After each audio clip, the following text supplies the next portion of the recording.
नमस्कार. तर चला आज आपण छोलेची भाजी बनवूया. तर अगदी सोपी पद्धत आहे पहा. इथे 2 ते 3 तासात मी छोले भिजवलेले आहेत. तर आपल्याला याला कुकरमध्ये छान शिजवून घ्यायचं आहे. तर कुकरमध्ये आपल्याला शिजवताना यात आपण दालचिनी, तेजपत्ता, लवंगा आणि मिरे हे घालून आपण हे छान असं शिजवून घेणार आहोत. तर याच्या आपण 3 शिट्ट्या घेऊयात पहा. तर 3 शिट्ट्या घेतल्यानंतर छोले असे छान शिजलेले आहेत. तर यानंतर आपण एका स्मॅशरच्या साहाय्याने थोडंसं स्मॅश करून घेऊयात. त्याला आपल्याला थोडंसं स्मॅश करायचं आहे, जास्त नाही. ठीक आहे. त्यानंतर आपण भाजी बनवायला घेऊयात. तर इथे मी कढई तेल ठेवलेलं आहे गरम करायला. तेल गरम झाल्यानंतर आपण यात उंची शहाजिरा, जिरे, हिरव्या जी विलायची आहे हिरव्या रंगाची ती घालत आहोत बारीकवाली.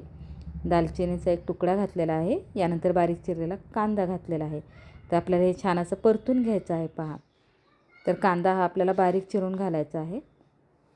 तर पहा कांद्याचा कलर थोडासा बदलला की आता आपण लसूण कोथिंबीरची पेस्ट घालूयात व ती पेस्ट देखील छान अशी परतून घेऊयात पहा. तर आपला जो कांदा आहे ना आपल्याला छान असा परतून घ्यायचा आहे. तर पहा यात मी आता हळद घालत आहे.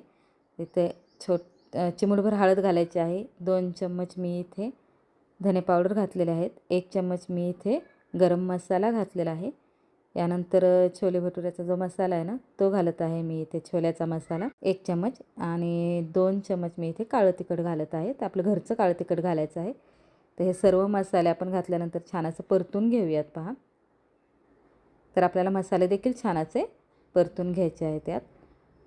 तर पहा तेल छान असं सुटलं की आपल्याला यात टोमॅटो घालायचं आहे बारीक चिरलेलं. तर हे देखील छान असं परतून घ्यायचं आहे पहा. तर टोमॅटो देखील परतलं आहे. यानंतर आपण यात बारीक चिरलेली कोथिंबीर घालणार आहोत व ते देखील आपण छान अशी परतून घेणार आहोत. तर पहा आपला हा जो ही मसाला आहे ना सगळा आपला छान असा शिजलेला आहे आणि कलर पण पहा बदललेला आहे. यानंतर आपण जे छोले शिजवून घेतलेले आहेत ते घालणार आहोत. तर पहा याला छान असं आपण मिक्स करून घेऊयात. यानंतर आपण यात चवीपुरतं मीठ व बारीक चिरलेली कोथिंबीर घालायची आहे पहा. आणि साधारणतः एक 5 ते 10 मिनिट भाजी अशी छान उकळून घ्यायची आहे. तर आपली भाजी तयार आहे. तर कशी वाटली रेसिपी नक्की सांगा. थँक्यू.